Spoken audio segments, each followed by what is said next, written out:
সাত আল্লাহর গোলাম যে ঘুমায় পড়ছি, এক ঘুমে 309 বছর, 309 বছর পরে আল্লাহ ঘুম ভাঙছে।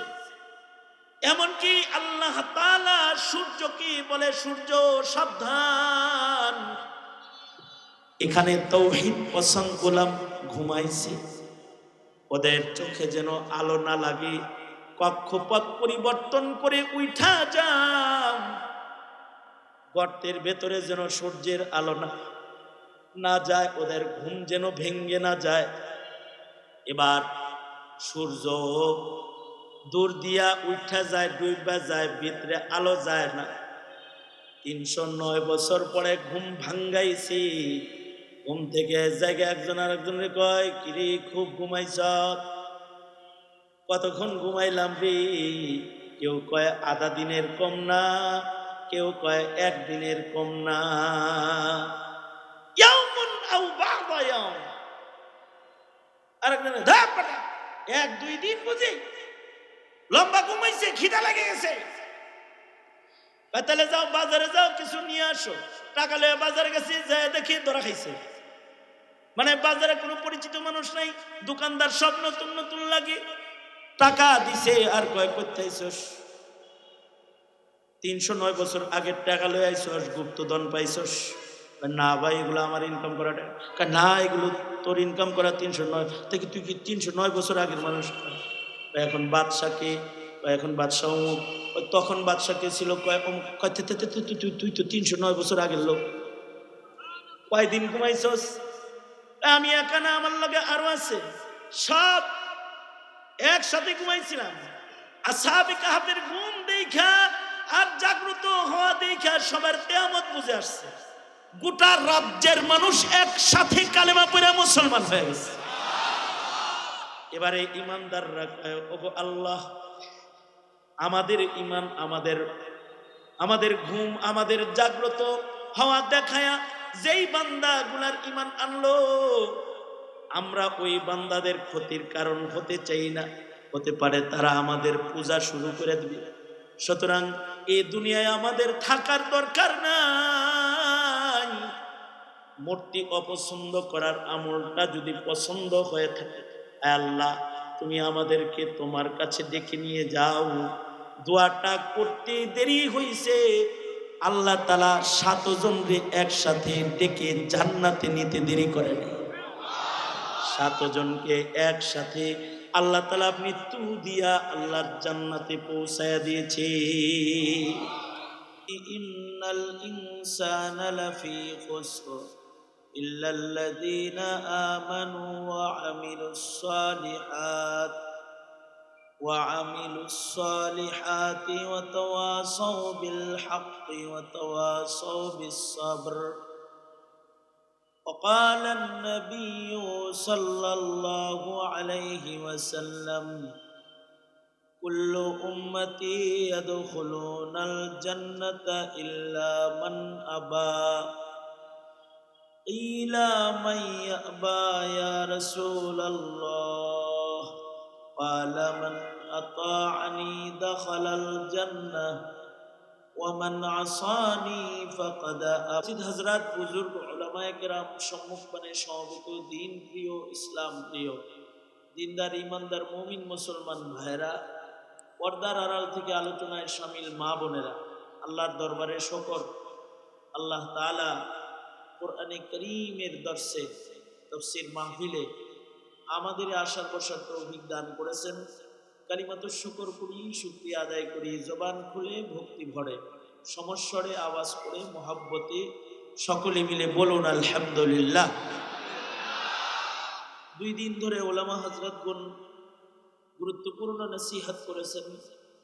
আমি সবার শেষে আপনাদের সামনে বসেছি কোরআনে কারীমের সূরাতুল আসর, মক্কি সূরা, সূরার সিরিয়ালে 103 নাম্বার, আর নাজিল হওয়ার দিক দিয়ে 13 নাম্বার, 3 আয়াত বিশিষ্ট একটি সূরা আপনাদের সামনে তিলাওয়াত করেছি, হাদিস পড়েছি।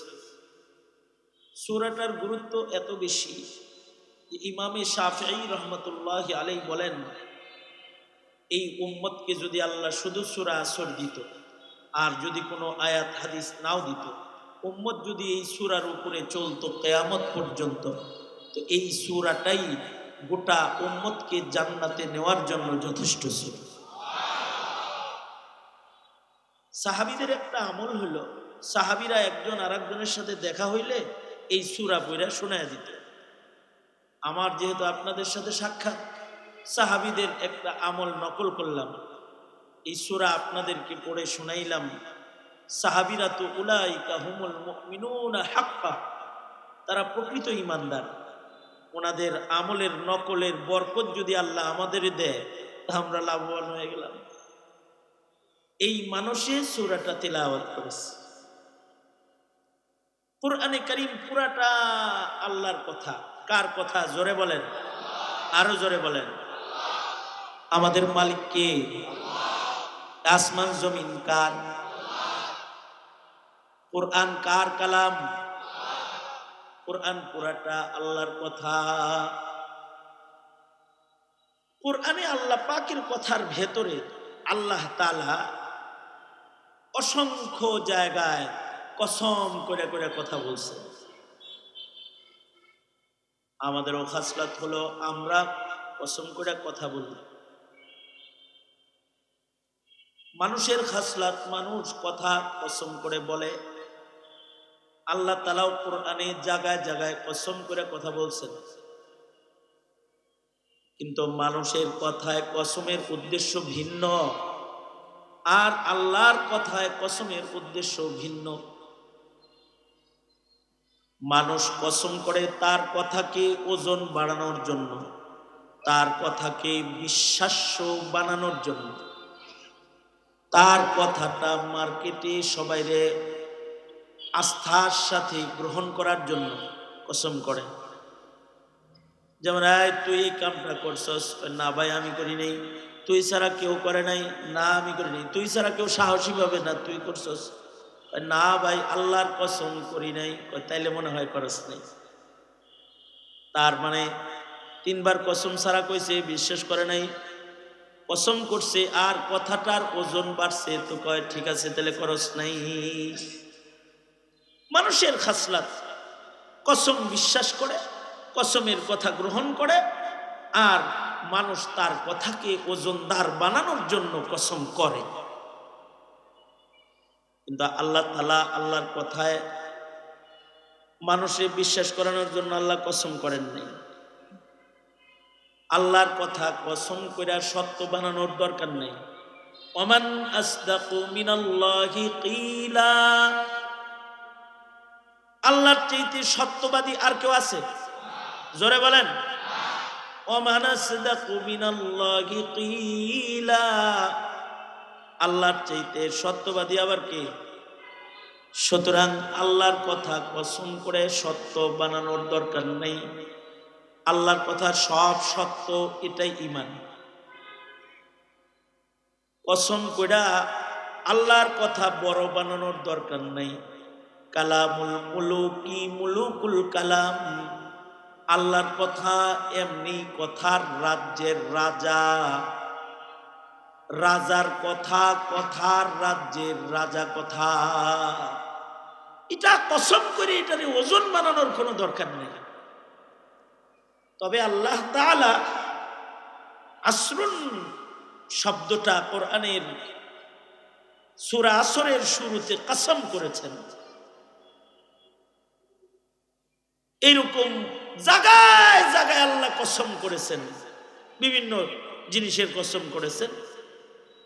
আল্লাহ পাক কসম করে যে জিনিসটাকে আমাদের সামনে পেশ করছেন, যত জায়গায় কোরআনে আল্লাহ কসম করছেন, তত জায়গায় আল্লাহ তাআলা যে জিনিসের কসম করছেন ওই জিনিসটার দিকে আমাদেরকে দৃষ্টি আকর্ষণ করছেন। অর্থাৎ ওই জিনিসটার মূল্য পেশ করছেন, যে এটা কিন্তু দামি জিনিস, আমি কসম খাইছি, এটা দেখে রেখো, বা এটা তাকায় দেখো, আমাকে চিনো, আমি কিন্তু এটার কসম করেছি। যেমন আল্লাহ তাআলা কসম করেছেন অশামস, সূর্যের কসম। তার মানে দৃষ্টি আকর্ষণ, সূর্য তাকায় দেখো, সূর্য এত বড়, তাহলে সূর্য যিনি বানাইছে তিনি কত বড়? ওয়াশামস, সূর্য তাকায় দেখো, সূর্যের আলোর যদি হয় এত পাওয়ার, এটা যিনি বানাইছে তার কত পাওয়ার? ওয়াল কামার, সুন্দর চাঁদ নজর করে তাকায় দেখো, চাঁদ যেমন একরকম থাকে না, তুমিও একরকম থাকবে না। চাঁদ কখনো কখনো পূর্ণিমা হয়, কখনো কখনো অমাবস্যা হয়, কখনো কখনো আলো কইমা যায়, কখনো আলো বাইরা যায়, কখনো চাঁদ হারায় যায়। সূর্য কখনো উদয় হয়, কখনো ডুবে যায়। তোমার উদয় আছে, তোমারও অস্ত আছে। তোমার জীবনে কখনো কখনো সূর্যের যেমন গ্রহণ আছে, তোমারও গ্রহণ আছে। সূর্য যেমন ডুবে, তুমিও ডুববা, একদিন থাকবে না। চাঁদের যেমন আলো আছে, আধার আছে। তোমার জীবনেও দুশ্চিন্তার অমাবস্যা আছে, আবার খুশি আর আনন্দের পূর্ণিমা আছে। আমার সৃষ্টি নজর করে তাকায় দেখো, ওয়াল্লাইল, রাত তাকায় দেখো, সব সময় থাকে না, রাত চলে যায় আবার দিন এসে যায়। ওয়ান্নাহার, দিন তাকায় দেখো, কত সৃষ্টি আমি করেছি, এগুলো নজর করে চেয়ে দেখো, আমাকে চিনো। আবার কখনো কখনো বস্তুর দাম বুঝাইতে কসম করে কয় ওয়াত্তিন ওয়াজ্জাইতুন, সাধারণ ফল নয়, দামি ফল, এর মূল্য বুঝাইল।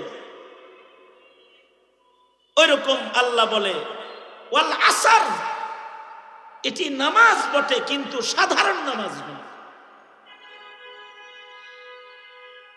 শরীয়তে ইসলামে যত ইবাদত আছে, ইবাদতের ভেতরে সবচেয়ে দামি ইবাদতের নাম নামাজ।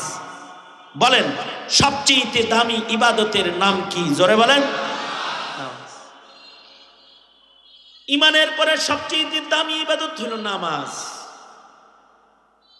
আল্লাহর বিধান এটা যে সব কিছুর ভেতরে দামি জিনিস আছে, নামাজের ভেতরেও দামি নামাজ আছে। ইবাদতের ভেতরে সবচেয়ে দামি নামাজ, নামাজের ভেতরে সবচেয়ে দামি নামাজ আছে। সব কিছুর ভেতরে দামি জিনিস আছে, সর্দার আছে, আমির আছে। ফিরিস্তাদের ভেতরে সর্দার আছে জিবরাইল, ইবাদতের ভেতরে সর্দার আছে নামাজ। মানুষের ভেতরে সর্দার আছে মুহাম্মাদুর রাসূলুল্লাহ সাল্লাল্লাহু আলাইহি ওয়াসাল্লাম। উম্মতের ভেতরেও সর্দার আছে উম্মতে মুহাম্মদ। উম্মতে মুহাম্মদের সব উম্মতের ভেতরে একজন সর্দার আছে আবু বকর। জান্নাতের 8 দরজা তারে ডাকবে। পাহাড়ের ভেতরে সর্দার পাহাড় আছে, সাফা মারওয়া তুর নূর সুর, সর্দার পাহাড়ের নাম।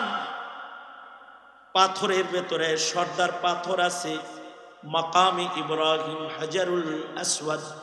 পানির ভেতরে দামি পানি আছে, আবে জমজম। দিনের ভেতরে সর্দার দিন আছে, ইয়াউমুল আরাফা, ইয়াউমুল জুমআ, সাইয়্যিদুল আইয়াম। রাতের ভেতরে সর্দার রাত আছে, লাইলাতুল কাদর ওয়া লায়ালিন আশর ওয়া লাইলাতুন নিসফি মিন শাবান। সর্দার রাত। মাসের ভেতরে সর্দার মাস আছে, মাসের ভেতরে দামি মাস শাহরু রমাদান আল্লাযী উনজিলা ফীহিল কুরআন। সব মাসের মতো মাস নয়, দামি মাস, কোরআন নাজিলের মাস, নফল করলে ফরজের সওয়াব কামায়ের মাস, ফরজে 70 গুণ বেশি কামায়ের মাস, জাহান্নাম তালা দেওয়ার মাস, জান্নাত খুলে দেওয়ার মাস, সর্দার মাস। পাঁচ ওয়াক্ত নামাজের ভেতরেও সর্দার নামাজ আছে, দামি দামি নামাজ আছে। দামি নামাজের ভেতরে সবচেয়ে দামি নামাজ হলো সালাতুল ফাজর। আর পাঁচ ওয়াক্ত নামাজের ভেতরে অজির নামাজ হলো সালাতুল আসর। পাঁচ ওয়াক্ত নামাজের আমির সাহেবের নাম হলো ফজর, আর অজির সাহেবের নাম হলো আসর। কারণ সালাতুল ফজরটা দামি ওয়াক্তের নামাজ। 24 ঘন্টার ভেতরে একটা দামি সময় আছে। 24 ঘন্টা, 24 ঘন্টার ভেতরে সবচেয়ে দামি সময় হলো ওয়াক্তুল ফজর, ফজরের সময়। ফজরের সময় 24 ঘন্টার ভেতরে সবচেয়ে দামি বিধায়ী। সুবহানাল্লাহ বলার লেগে রেডি হয়ে বসেন, একটা খবর দেই। ফজরের নামাজের ওয়াক্তটা এটা 24 ঘন্টার ভেতরে সবচেয়ে দামি ওয়াক্ত। এ কারণেই এই ওয়াক্তটা মাকামে নবুয়ত, অর্থাৎ বাবা আদম থেকে শুরু করে আমার নবী পর্যন্ত যত নবী আসছে সব নবীকে আল্লাহ তাআলা ফজরের নামাজের সময় নবুয়তি দিছে। তার মানে কি? তার মানে হলো 24 ঘন্টার ভেতরে ফজরের চাইতে দামি সময় নাই। এ কারণে ফজরের সময় সবচেয়ে দামি ইবাদত দিছে সালাতুল ফজর। এ কারণে ফজরের ওয়াক্তের সময় ফজরের নামাজ গুরুত্বের সাথে পড়ে। ফজরের নামাজে যত কোরআন পড়ে অত কোরআন কোন নামাজে পড়ে না। ফজরের নামাজ যত গুরুত্বের সাথে আজান দিয়ে ডাক্কা ডাক্কা পড়ে, আলাদা ডাকে সালাতু খায়রুম মিনান নাওম। কোন ওয়াক্তে কথা কয় না আসসালাতু খায়রুম মিনান নাওম, কিন্তু ফজরে কয় এই ঘুমাইস না আয়া পর, ঘুমের চাইতে নামাজ ভালো। কারণ নামাজের ভেতরে এটা সর্দার নামাজ, নামাজের ভেতরে এটা আমির নামাজ, আমির। যারা ফজরে নামাজ পড়ে তাদের নামাজের সাক্ষী ফিরিস্তারা দিবে। আল্লাহু আকবার, জোরে বলেন। জোহরের নামাজের সাক্ষী দোকানের সেলসম্যানও দিব, বসে নামাজটা পড়ছে। রাস্তার ভিক্ষুকেও দিব, দেখছি গেছে। পথচারীরা সাক্ষী দিবে যে নামাজ পড়ছে। মানুষের সাক্ষী আর ফেরেশতার সাক্ষী ব্যবধান আছে না? কিন্তু ফজরের নামাজের সময় সব মানুষ সাক্ষী, ঘুমায় রইছে। কিন্তু ফজরের ওয়াক্তের সময় ফেরেশতাদের আনাগোনা হয়। জমিনের ফেরেশতারা আসমানে যায়, আসমানের ফেরেশতারা জমিনে আসে শিফটি পরিবর্তনের সময়। এ কারণে আল্লাহ তাআলা বলেন আকিমিস সালাতা লিতুলুকিশ শামসি ইলা গাসাকিল লাইলি ওয়া কুরআনাল ফাজর ইন্না কুরআনাল ফাজরি কানা মাশহুদা। ইন্না কুরআনাল ফাজরি কানা মাশহুদা। ফজরের নামাজটা হলো সাক্ষী নামাজ। ফজরের নামাজ যারা পড়ে তাদের নামাজের সাক্ষী দেয় ফেরেশতারা। আল্লাহু আকবার, জোরে বলেন। ফজরের লম্বা কেরামত তিলাওয়াতুল কুরআন হয়। ক্লান্ত বদনে কুরবানি বেশি ফজরের নামাজে। শীতের রাত ল্যাপের নিচে আরাম লাগতেছিল, ঠান্ডা পানি দিয়ে ওযু কইরা মসজিদের পয়লা কাতারে দাঁড়ায়া নামাজে দাঁড়ায়া লম্বা কইরা কেরাত শুনবার লাগছে। ফেরেশতারা বলতেছে আল্লাহ ছিল ঘুমে, ছিল ল্যাপের নিচে, কত ভয় পায় তোমারে। ঠান্ডা পানি দিয়ে ওযু কইরা তোমার কদমে সেজদাটা মারছে, আল্লাহ ওর নামটা সেজদা দাতার খাতায় লেখা দিই। ফেরেশতারা ওদের ইবাদতের সাক্ষী হয়ে যায়। এ কারণে ওয়াক্তুল ফজর 24 ঘন্টার ভেতরে সবচেয়ে দামি সালাতুল ফজর নামাজের ভেতরে সবচেয়ে দামি। যারা ফজরের নামাজ পড়ো না এরা ফহিন্নি নামাজি।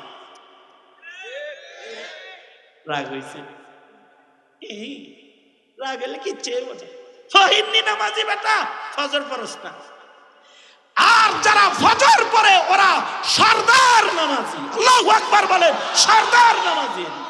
ফজর পড়ে সরদার নামাজি। ফজরের ওয়াক্তের পরেই যেই ওয়াক্তটা সবচেয়ে বেশি দামি, সেই ওয়াক্তটার নাম হলো ওয়াক্তুল আসর। আর ফজরের পরেই গুরুত্বপূর্ণ নামাজের নাম হলো সালাতুল আসর, আসরের নামাজ। এ কারণে এই দুই নামাজের নামে কসম আছে কোরআনে। ওয়াল ফাজর, সূরাতুল ফাজর, ওয়াল ফাজর, ফজরের কসম। আর এখানে কয় ওয়াল আসর, আসরের কসম। তার মানে হলো আসরের নামাজটা দামি নামাজ। দামি নামাজের কসম আল্লাহ করতেছেন। এত দামি আল্লাহ কয় হাফিজু আলাস সালাওয়াতি ওয়াস সালাতিল মুস্তা, নামাজ পড়ো, বিশেষভাবে নামাজ হেফাজত করবা। আসরের নামাজ সব নামাজ হেফাজত করবা, কিন্তু আসরটারে দীক্ষা শুনে নেই। কারণ কি? কারণটা শোনার পরে ভালো করে একটা সুবহানাল্লাহ বলেন। কারণ হলো ওয়াক্তুল আসর এটাও দামি, ওয়াক্তুল ফজর মাকামে ভিলায়াত, মাকামে নবুয়ত। আর ওয়াক্তুল আসর মাকামে ভিলায়াত। আসর যারা গুরুত্বের সাথে পড়ে, আল্লাহ তাআলা ভিলায়াতের মাকাম তাদের আল্লাহ তাআলা দান করে। আরেকটা কারণ হলো ঘুমন্ত অবস্থায় একটা নামাজ কাজা হয়, নবীজিকেও আল্লাহ কাজা করাইছেন। ফজর ঘুমে বেলাল রে দায়িত্ব দিছে, উড়াই দিস। ঘুমদাতাকে পরীক্ষায় ঘুম ধরবো না বেটা, আল্লাহ ঘুম লয়ে গেল। ঘুমদাতাকে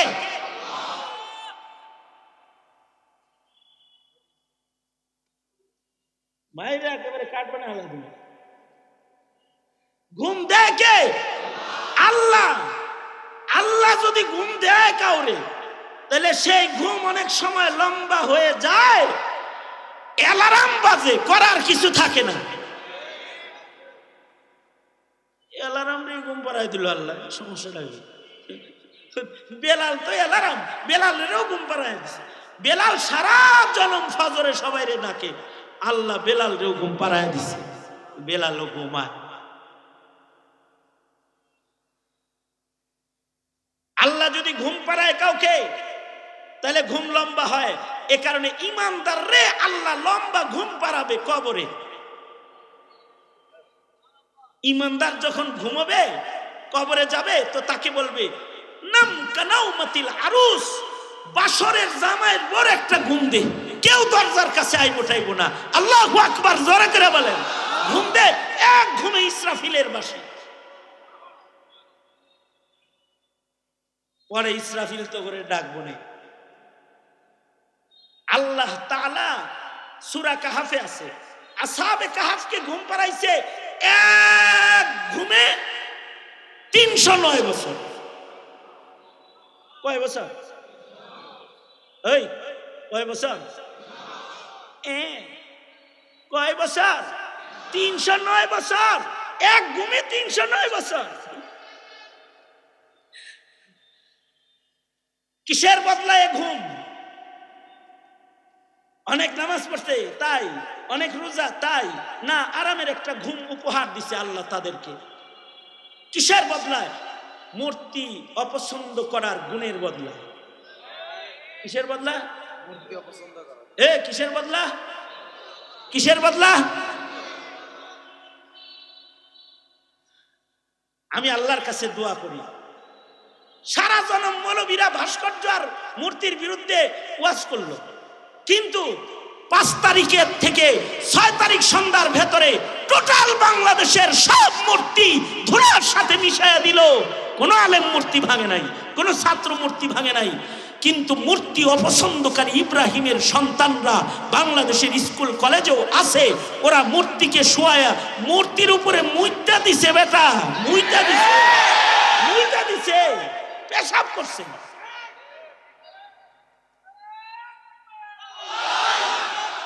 আমার খুশি লাগে। এই খুশি এটা হলো এই ইমানদারদের যে প্রেম প্রেরণা, এটার খুশি। আমার মন বলে ওদের এই আমলটা যদি আল্লাহ কবুল করে থাকে, কবরে যাওয়ার সাথে সাথে বলবে, হাসিনার বহুত্ববাদের মিশন তসনসকারী তোরা একত্ববাদ প্রেমী আমার ইমানদার বান্দা, আরামে আসাবে কাহাফের মতো ঘুমা, কেউ তো করে ডিস্টার্ব দিবে না, ঘুমায় পর সব, আল্লাহ তাআলা বলবে। আসাবে কাহাফের লোকজন রাজা মূর্তি পূজা করে, তফসির তো এখন সবার ঘরে ঘরে আছে, বাংলা পড়িয়া দিয়েন। এরা মূর্তি ভাল লাগে না, এখন পূজা ভাল লাগে না। এদের কি ভাল লাগে না? এদের কি ভালো লাগে না? এই কথা বলেন, এদের কি ভালো লাগে না? পূজা ভালো লাগে না। পূজা ভালো না লাগাটা ঈমান, কিন্তু ওয়াজ ভালো না লাগাটা বেঈমান। বেঈমান কাটটা বেঈমান। মুসলমানের পূজা ভালো নাই লাগতে পারে, না লাগাটাই ঈমান। কিন্তু যারা বলে পূজা সবার, ওরাও বেঈমান। জোরে বলেন ওরা কি? জোরে আওয়াজ করে বলেন ওরা কি? জোরে বলেন বেঈমান। কেন পূজা মুসলমানের হবে? হিন্দুরা কি আমাদের ওয়াজে আসে? ঈদগাহে ঈদের নামাজ পড়তে আসে? জুমার নামাজ পড়তে আসে? তো কালেমাওয়ালা পূজায় যাবে কেন? ভূতে ধরছে? হিন্দুত্ববাদ চাষাবাদ করতে চাও শাহজালালের বাংলায়? মূর্তি অপছন্দ বাস। এই ঈমানের কারণে 309 বছর ঘুম পাড়াইছে একটা না। খালি মানুষের ঘুম পাড়ায় নাই, এর ভিতরে একটা কুত্তা ছিল, হেরো মূর্তি ভাল লাগে না। মানে এই 7 জন যখন মেলার থেকে বাইরেছে, জঙ্গলে যাইব, কুত্তা একটা পিছে পিছে আসে। 7 জনে কয়, কিরে জ্বালায় বললাম, আমরা যাই নিরিবিলি, ঘেউ ঘেউ পাঠিয়ে এটা হেকা। কুত্তায় কয়, আমি ঘেউ ঘেউ করতাম না, আমি ঘেউ ঘেউ করতাম না। আল্লাহু আকবার বলেন। কারণ আমিও তোর দলের, তোর যেটা ভালো লাগে না আমার এটা ভালো লাগে না, আমি তো ওর লগে। আল্লাহ কয় অকাল বুহুম, আসলেই কুত্তাটাও দলের। আল্লাহ দলের গণে কোরআনের ভেতরে। আজব কুকুর যেটা কথা বলেছে আসহাবে কাহাফের লগে, মনে মনে ভাবতে পারেন কুত্তাও কথা কয়? আল্লাহ বলাইলে হরিণ কথা কয়, নবীর লগে হরিণ কথা কইছে। আল্লাহ বলাইলে উটে কথা কয়, নবীর লগে উট কথা বলছে। সহিহ হাদিস শিকায়াতুল জামাল। আল্লাহ বললে বাঘও কথা কয়, বাঘ কথা বলে। আল্লাহ বললে সাপ কথা বলে, সাপ গারে সরে কথা বলে। সাপ বলে আল্লাহ নবী কবে থেকে আয়া বয়া রয়েছে আপনারা দেখবো বলে, আবু বকর দেখতে দেয় না, এই জন্য দিশি কামড়ে খান বসায়। সাপে কয়। বাইহাকি শরীফে আছে এক সাহাবীর নাম হযরত সফিনা। আরবের মানুষ তো সাঁতার চাতার জানে না, মরুভূমির দেশে থাকে। আমগর মতো বাঙালি যে বুড়িগঙ্গা পদ্মা যমুনা মেঘনা এর নদী ভ্রমণে গেছে শখ কইরা, কিন্তু নদীতে যায় নাও গেছে ডুইবা, ডুবছে তো সব নদীতে মরছে। কিন্তু ওই নৌকায় ছিলেন হযরত সফিনা রাদিয়াল্লাহু আনহা। তিনি একটা কাঠ ধইরা কোন রকম ভাইসা রইছে, ঢেউয়ের বাড়ি উনাকে জংলার তরে তীরে পৌঁছায় দিছে। বাইহাকি শরীফে আছে উনি তীরে নাইমা কেবল শুকরিয়া টুকরা আদায় করে কেবল উঠা, জোরাদারি সব গেছে কেনা পানিতে ভাসতে ভাসতে দাঁড়ায় একটু মোড়ামুড়ি দিতেছে, আর তাকায় দেখে যে বাঘ একটা থাবা দেওয়ার লেগা একেবারে প্রস্তুত হয়ে রেডি হয়ে রয়েছে, এখনই লুকমাটা বানাইবো আর কি।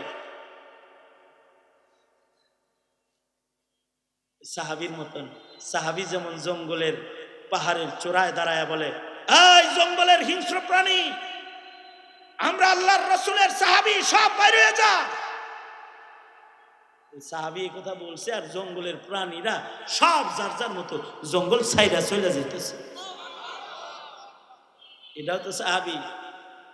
এটা বাঘের বরাবর দাঁড়ায় বলে, এই আমি সাইয়্যিদুল মুরসালিন নবীর সাহাবী, তোদের জঙ্গলে মুসিবতে পড়ে ভেসে এসেছি, সাবধান, আমার ভয় লাগে, আমার দিকে আসবি না। সাথে সাথে বাঘ তার থাবাকে নিচে নামাইয়া ধীরে ধীরে আস্তে আস্তে হেঁটে হেঁটে হযরত সফিনার কাছে যায় দাঁড়াইছে। বাঘের জবান খুলেছে, সাইয়্যিদুল মুরসালিন নবীরা আমি দেখি নাই, তুই নবী দেখছস, আমি তোরে দেখি।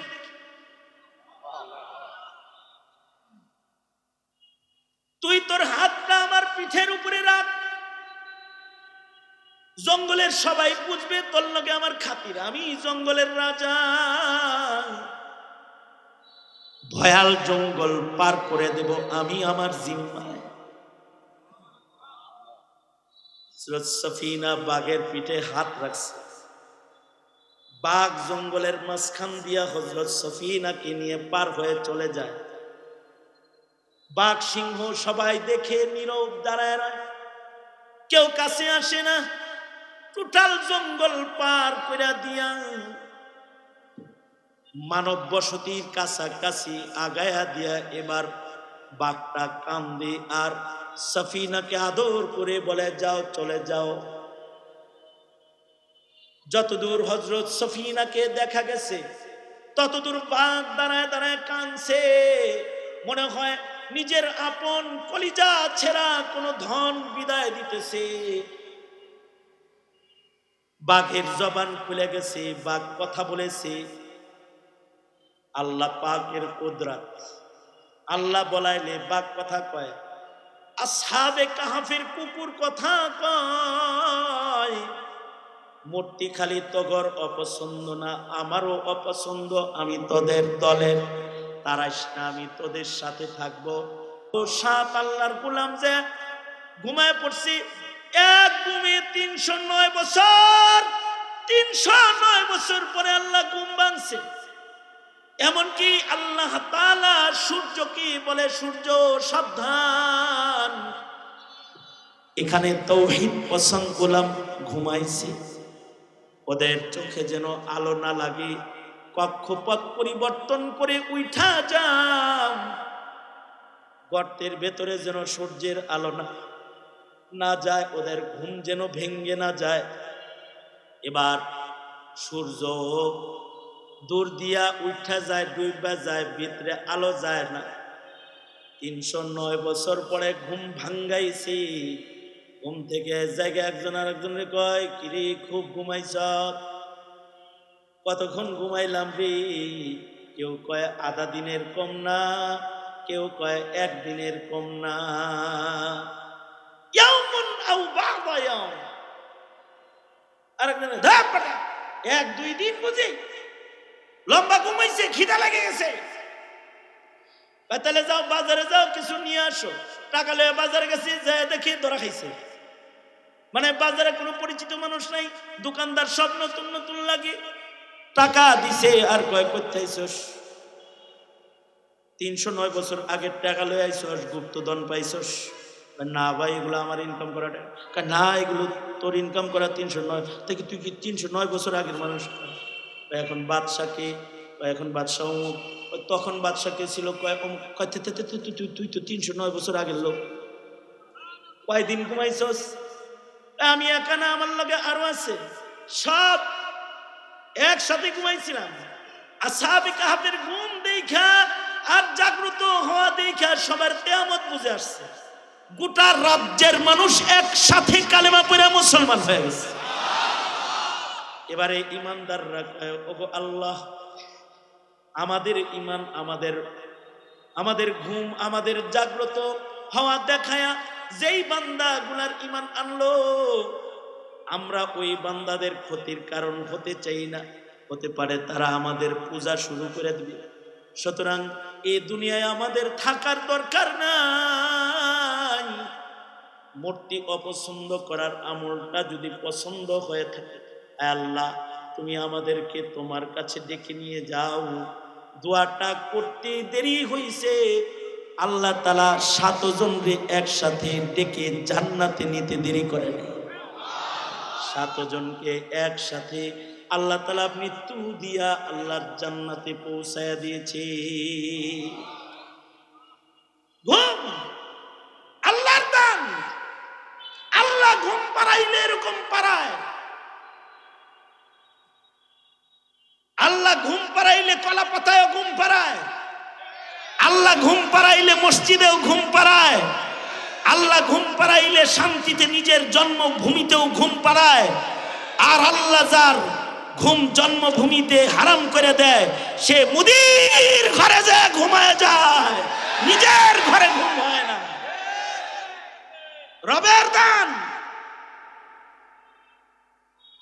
তবে ঘুম আল্লাহ পাড়াইলে জাগ্রত হওয়ার উপায় থাকে না।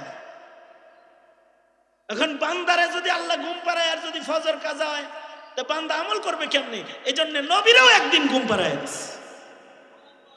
অথচ অ্যালার্ম ঘড়িয়ে আছে বেলাল, বেলাল নিজেও ঘুমাইতেছে। আল্লাহর রাসূল বেলালকে বলছে, বেলাল জাগাই দিস? কিন্তু কয়, জি হুজুর। কোন কি? আমি জাগাই দেব ইনশাআল্লাহ। সব ঘুমায় পড়ছে। কতক্ষণ পরে বেলালও ঘুমাইছে। আবু বকরের ঘুম ভাঙছে সূর্য ওঠা ঘোরে। আবু বকর চোখ খুলে দেখে নবী ঘুমায়, বেলাল ঘুমায়, সব ঘুমায়। আবু বকর বলে, মাতব্বরি করার কাম আমার না। আবু বকর জাগ না, কিন্তু সাথে সাথে আবার চোখ বন্ধ করে আলাইছে। আল্লাহর রাসূল ঘুমাইতেছে, আমি চোখ খোলা রাখলে আল্লাহর নবীর বিরুদ্ধে চলে যাব। নবী ঘুমায় তো আবু বকর চোখ বন্ধ করে আলাইছে। কতক্ষণ পরে হযরত উমরের ঘুম ভাঙছে। উমর তো আর আবু বকর না। উমরের লোক গরম যায়, বেলাল রে যায় গুতা মেরে কয়, কি উড়ানোর কথা আসলো না, ঘুম আজকে দিলাম একটা। আল্লাহর রাসূল বলে, চলো যাই, জায়গা ছাড়ো, সবাই যায় একসাথে নামাজ আদায় করবো জামাতে। কাজা নামাজ কেমনে পড়বে আল্লাহর রাসূল নবীজিকে দিয়ে শিখানোর জন্য আল্লাহর রাসূলকেও ঘুম পাড়ায় দিলেন। কিন্তু একটা নামাজ আছে, যেই নামাজটা জাগ্রত অবস্থায় কাজা হয়, সেই নামাজটা হলো সালাতুল আসর। যদি সামান্য অবহেলা কেউ করে নেয়, অবহেলা করলে সূর্যটা আস্তে করে ডুবে যায়। আল্লাহ তাআলা বলে, আসরের নামাজের কসম, সালাতুল আসরের কসম, ওয়াক্তের কসম, কালের কসম, হায়াতকে মূল্যায়ন করো গোলাম, হায়াত মূল্যায়নকারী হও। যদি অবহেলা করো তাইলে কিন্তু আসরের মতো হঠাৎ ডুবে যাবে। সময়কে মূল্যায়ন করো, হায়াতের মূল্যায়ন করো। জিন্দেগীর সময়কে অবহেলায় হেলায় খেলায় নষ্ট কইরো না। অবহেলা করলে হঠাৎ দেখবে তোমার জীবন সূর্যটা আসরের ওয়াক্তের মতো ডুবে গেছে। আর আজরাইল সামনে দাঁড়ায় গেছে। যদি আজরাইল দাঁড়ায় যায় আর যদি খেলায় খেলায় হায়াত কাটাও, তাহলে কিন্তু ক্ষতিগ্রস্ত হয়ে যাবে, দোজখের আগুনে নিক্ষিপ্ত হয়ে যাবে। কারণ আদ-দুনিয়া মুদবিরাতুন ওয়াল আখিরাতু মুকবিলাতুন। দুনিয়া পেছনে যাইতেছে, কবর তোমার সামনে আসতেছে।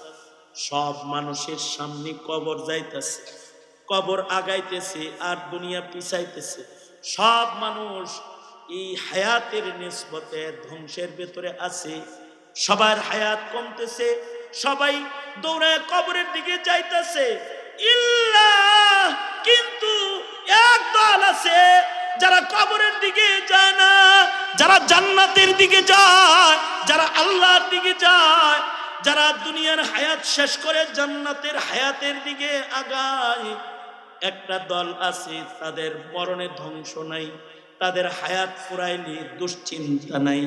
ইল্লাল্লাযীনা আমানু ওয়া আমিলুস সালিহাত ওয়া তাওয়াসাউ বিল হাক্কি ওয়া তাওয়াসাউ বিস সাবর। এই চার কাম হায়াতে যারা করবে, মরণ আসলে তাদের ভয় নাই। দুনিয়ার হায়াত শেষ হলে তাদের ভয় নাই। দুনিয়া থেকে তারা বের হবে, মরণ দরজা দিয়া আল্লাহর জান্নাতে তারা ঢুকে যাবে। সুবহানাল্লাহ। মানুষের ভেতরে তাদের ভয় নাই। কেউ কেউ 2, কেউ 1 মাস, কেউ 1 সেকেন্ড। এই 1 সেকেন্ডের হায়াত যে কামে লাগাইছে, 1 সেকেন্ডের হায়াত দিয়ে সে জান্নাতে চলে গেছে। আর যারা হায়াতকে নষ্ট করেছে তারা দোজখে পড়ে গেছে। অর্থাৎ হায়াত হলো জান্নাত বাণিজ্যের মূল ক্যাপিটাল, মূলধন। সুতরাং হায়াতকে বেঈমানের হালতে কাটাইলে হবে না, গুনাহের কাজে হায়াত নষ্ট করলে হবে না, হায়াতকে বুবা শয়তানের মতো চুপ থেকে কাটাইলেও হবে না। ওয়াতাওয়াসাউ বিল হক। বুবা শয়তান হয়ে 80 বছর বেঁচে থেকেও লাভ নাই।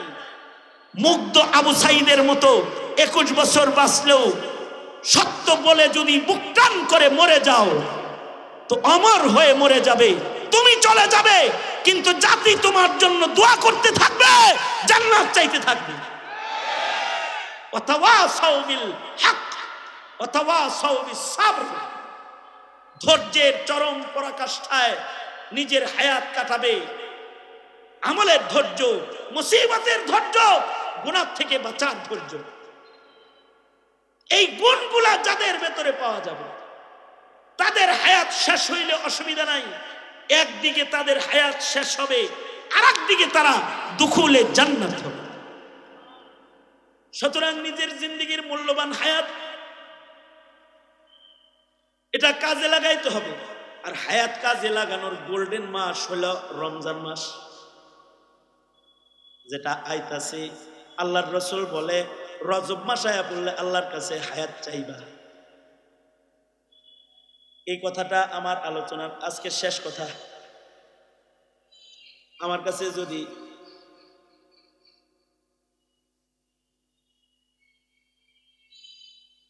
ডাক্তার কোম্পানির এক লোক আইছে, আমি বললাম দাওয়াত দিতে আইছে আর কি, আপনার কোম্পানিতে কি কি ওষুধ বানায়?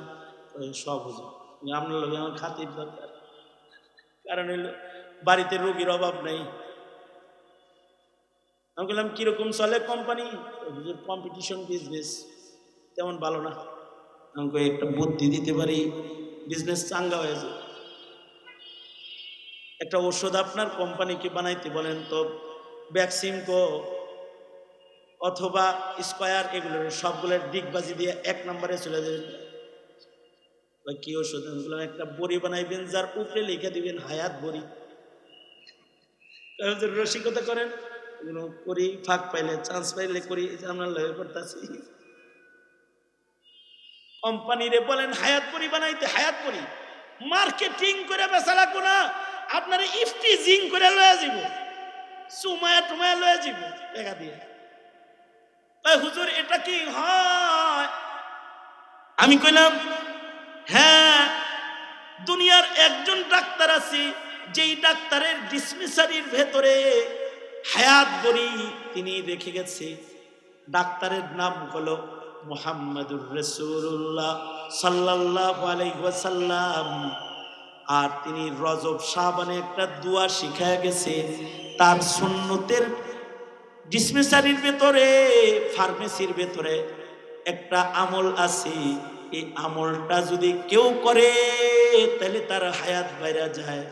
সেটা হলো রমজান নিকটে আসলে পড়তে হয় আল্লাহুম্মা বারিক লানা ফি রাজাব ওয়া শাবান ওয়া বাল্লিগনা রমাদান। বললে মহান আল্লাহ বান্দার হায়াতটাকে বাড়ায়া দেয়। আল্লাহু আকবার। জোরে করে বলেন, আমার সাথে জোরে করে বলেন আল্লাহুম্মা। আরো জোরে আল্লাহুম্মা বারিক লানা ফি রাজাব ওয়া শাবান ওয়া বাল্লিগনা রমাদান। 2 মাস পড়বেন ইনশাআল্লাহ বলেন, আরো জোরে বলেন, আরো জোরে পড়বেন তো ইনশাআল্লাহ। ওইরা টইরা যদি মইরা যান তারপরেও সওয়াবটা পাওয়া যাইবে। যারা দোয়া পড়বে মরে যাবে, তারা রোজার মাস ইবাদত করার সওয়াব দোয়ার কারণে পাওয়া যাবে। সুতরাং হায়াত কাজে লাগাও। হায়াত কাজে লাগানোর গোল্ডেন সময় হলো রমাদানুল মুবারক। আসছে রমজান, রমজানে নিজের হায়াতের মূল্য বাড়াইতে 2 মাস আগে থেকে প্রস্তুতি নাও যে আগামীর রমজান হবে আমাদের ইবাদতের রমজান ইনশাআল্লাহ। বলেন, আওয়াজ করে বলেন।